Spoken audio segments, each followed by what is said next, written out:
Como vão todos? Espero que tenham aproveitado bastante a primeira aula sobre carboidratos. Bom, como mencionado na primeira aula, bioquímica é uma disciplina que você não pode detestar. Pelo contrário, você tem que amar a bioquímica. Bom, na aula anterior, nós começamos a falar sobre carboidratos. Nós falamos a classificação dos carboidratos e o conceito dos carboidratos.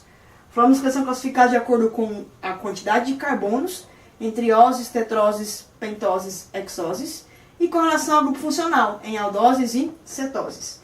Continuando a falar sobre os carboidratos, nós temos que, com relação aos monossacarídeos, os açúcares mais simples, existem os conceitos de isômeros. Isômeros são compostos que contêm a mesma fórmula química. Então aqui eu coloquei 3 exemplos de monossacarídeos, que nós mais usamos na nossa vida: glicose, galactose e frutose. Todos esses 3 são hexoses, ou seja, todos os 3 possuem 6 carbonos. Por possuírem 6 carbonos, a fórmula química dos 3 é C6H12O6, ou seja, mesma fórmula química. Consequentemente, glicose é isômero de galactose, que galactose também é isômero de frutose. Frutose é isômero da galactose, galactose é isômero da glicose. Toda vez que você falar isômero, você tem que falar isômero de quem? Então, glicose é isômero de galactose e frutose. Sempre que tiver fórmula química igual, é um isômero. Exemplo didático: o seu pai tem filhos. Os filhos do seu pai são seus irmãos. Mas vocês são, então, da mesma carga genética. Mas não são iguais em termos de estrutura. Acontece mudança na estrutura. A quantidade de átomos é a mesma, mas a estrutura química muda. Por exemplo, aqui na glicose, nós temos uma mudança nesse carbono aqui. Ele não é igual à galactose. Reparem a diferença na posição da hidroxila com o hidrogênio. Além disso, a glicose e a galactose são 2 aldoses. E a frutose é uma cetose. Então são estruturas químicas com a mesma fórmula química, porém configuração diferente. Beleza, todo composto que tiver a mesma fórmula química são isômeros. Então sempre tem isômeros com 6 carbonos, 3 carbonos, etc. Bom, além do conceito de isômeros, nós temos o conceito também... pode deixar ilustrado o conceito de isômero. Tem aqui um outro exercício, onde é colocado vários carboidratos. Nós temos aqui 1, 2, 3, 4, 5, 6, 7, 8 carboidratos desenhados.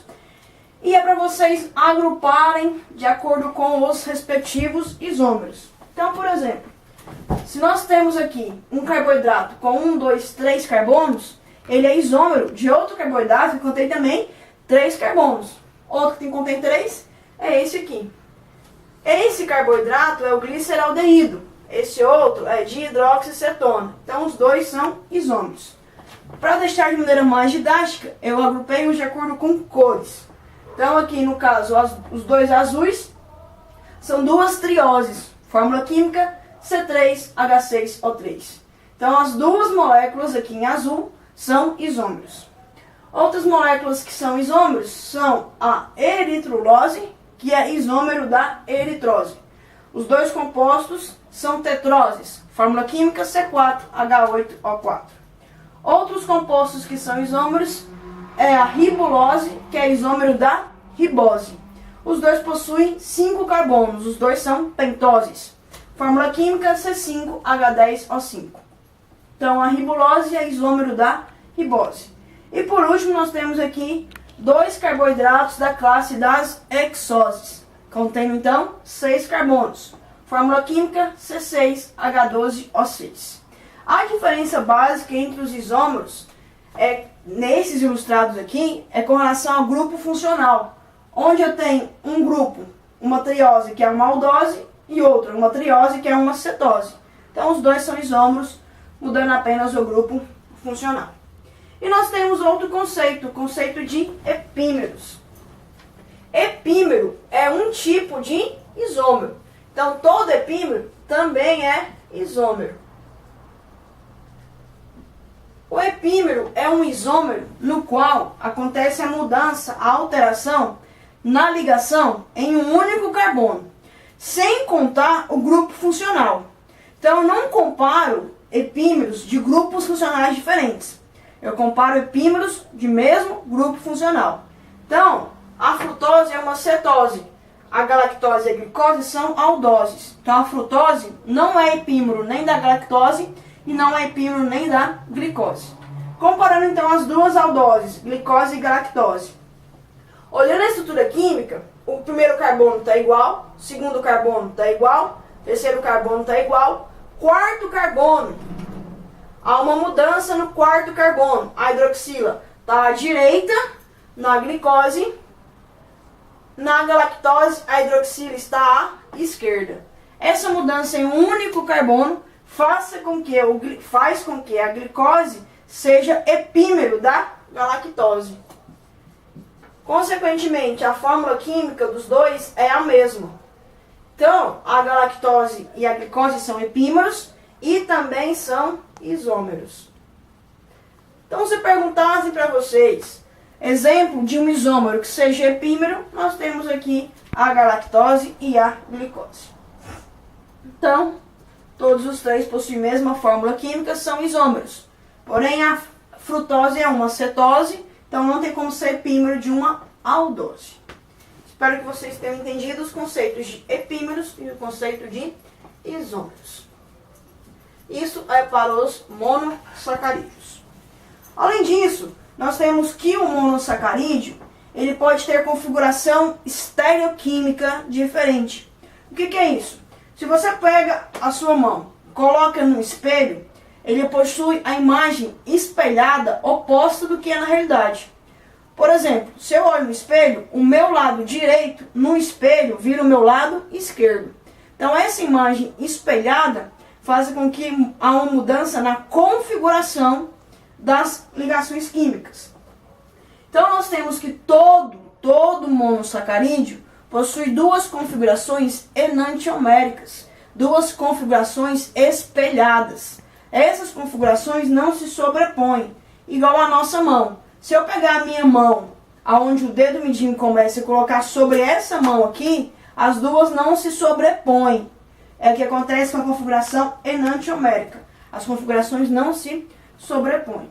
Bom, o que é importante sabermos com relação às configurações enantioméricas? Se a glicose está presente à direita, desculpa, a glicose não, a hidroxila. Se a hidroxila está presente à direita, recebe o nome de D-glicose. Então, hidroxila à direita. Hidroxila. Se a hidroxila agora, porque a imagem está espelhada, ela não está mais à direita, agora ela está à esquerda. Hidroxila à esquerda, configuração L. O que é importante vocês lembrarem da configuração enantiomérica? Que os carboidratos, os monossacarídeos, são encontrados no meio ambiente, no nosso organismo, principalmente, grande maioria dele, na configuração D. Então, a configuração importante é a configuração D-glicose, que é o que acontece no meio ambiente. Bom, além da configuração enantiomérica, nós temos que os monossacarídeos contendo mais de 5 carbonos, então, contendo mais de 5 carbonos, esse monossacarídeo, principalmente em meio aquoso, ele tende a mudar a sua configuração química. A configuração química, voltando no slide aqui, é linear. Essa configuração química linear, contendo mais de 5 carbonos, ela vai se ciclizar. Ou seja, uma cadeia linear vai originar então um anel cíclico. Essa reação acontece da seguinte maneira. Então aqui eu ilustrei cada bolinha dessa verde como um carbono. Então nós temos o carbono 1, carbono 2, carbono 3, assim por diante. E eu ilustrei aqui apenas no carbono 5, essa bolinha amarela, que seria a hidroxila. Então no carbono 5 tem essa hidroxila, seria essa bolinha amarela. Essa hidroxila, então, quando você tem mais de 5 átomos de carbono, a hidroxila do carbono 5 vai atacar o carbono 1. Esse ataque faz com que aconteça um fechamento. Aconteça aqui uma ligação química. Então eu vou amarrar para representar a ligação química. Essa ligação química que o oxigênio do carbono 5 faz com o carbono 1, você possui agora um anel. Esse anel possui aqui, ó, um membro, 2 o oxigênio, 3 o carbono 5, 4, 5, 6. Então é um anel de 6 membros, um anel de 6 elementos. Esse anel de 6 elementos, observe que ficou uma coisa aqui pendurada.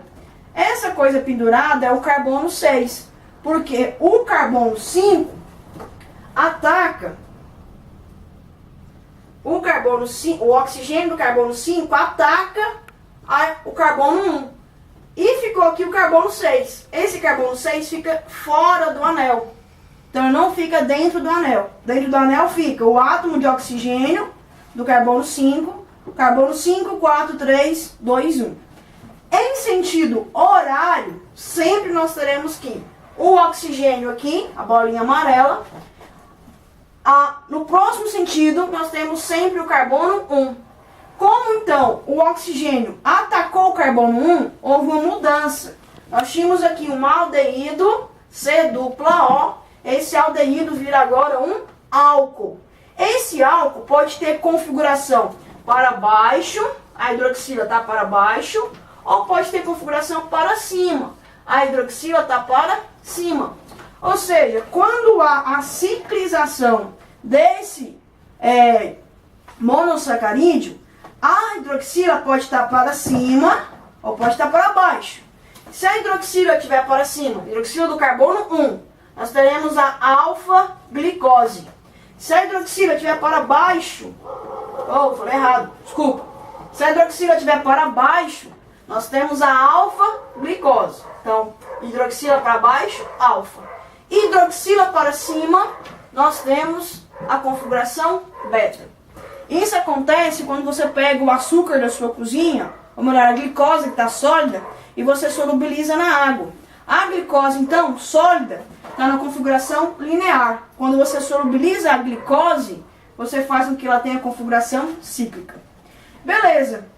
Os monossacarídeos, então, são encontrados no nosso organismo, que é um meio líquido, na configuração cíclica. Então, você não encontra glicose no seu sangue, você não encontra glicose no seu organismo nessa configuração. Configuração linear. Você encontra glicose na configuração cíclica. E existem as duas configurações, alfa e beta. Isso é importante porque configuração alfa e beta.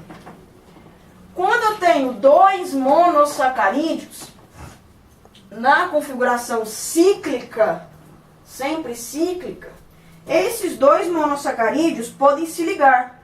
Se eu tenho 2 monossacarídeos que vão se ligar, eles vão originar um disacarídeo. Então aqui eu tenho o exemplo da frutose, glicose e galactose. São os principais monossacarídeos. Se eu tiver a ligação glicose mais glicose, isso aqui são monossacarídeos. São os açúcares mais simples. Glicose mais glicose origina um carboidrato da classe dos disacarídeos, que é a união de 2 mono. Glicose mais glucose, a maltose. Glicose mais frutose origina a sacarose.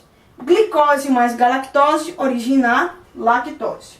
Para ilustrar melhor, nós temos aqui. Essa primeira molécula cíclica foi a galactose. Observem que a configuração está cíclica. O oxigênio, o carbono 1. Sempre em sequência do oxigênio nós temos o carbono 1. A diferença é que aqui a hidroxila está para cima. Então é uma monossacarídeo na configuração beta. Isso aqui é beta-galactose. E nós temos que a hidroxila se liga à glicose no carbono 4. Essa ligação, então, é uma ligação beta, porque a hidroxila está para cima. 1, porque parte do carbono 1 e vai para o carbono 4.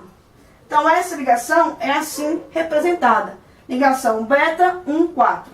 Acontece entre uma galactose e uma glicose. Essa ligação beta 1,4, aqui representada, ela necessita ser quebrada no seu intestino pela enzima lactase. Final ase é enzima. A enzima vem aqui e quebra essa ligação. Quebrando essa ligação, você libera no seu intestino galactose e glicose. Então, o que você absorve no intestino é galactose e glicose. Outro exemplo de disacarídeo, nós temos agora a sacarose aqui em cima e embaixo a maltose.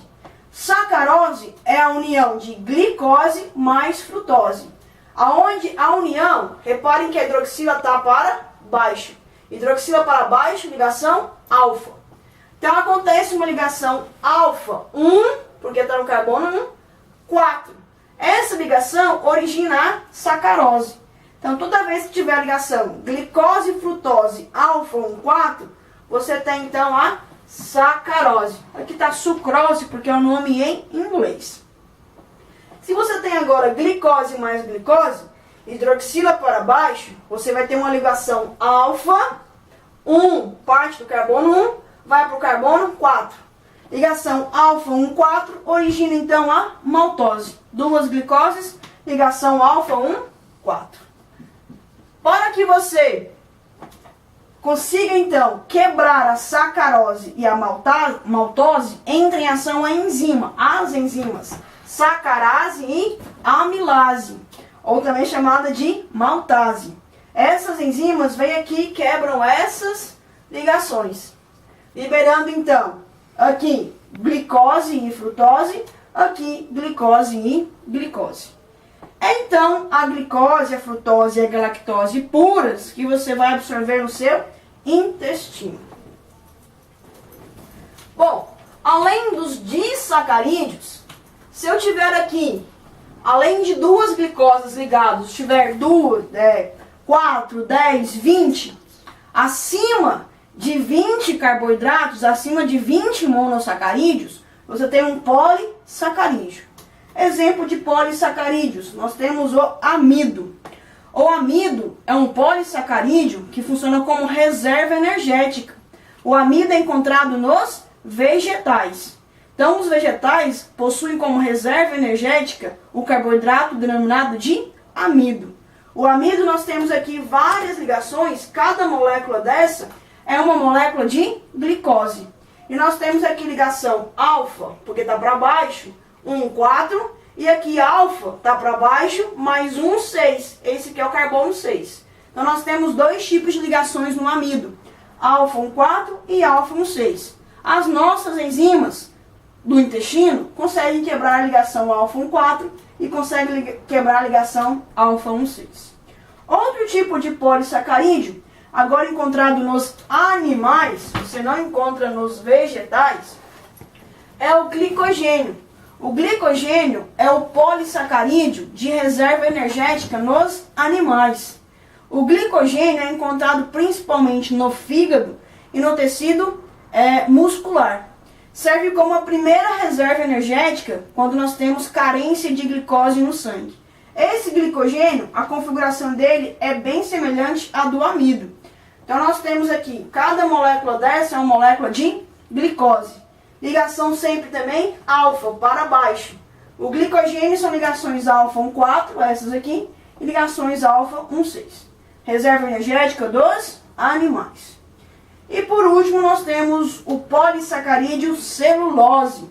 A celulose ela é encontrada na parede celular de células vegetais e de algumas bactérias. Então, celulose encontrada em parede celular.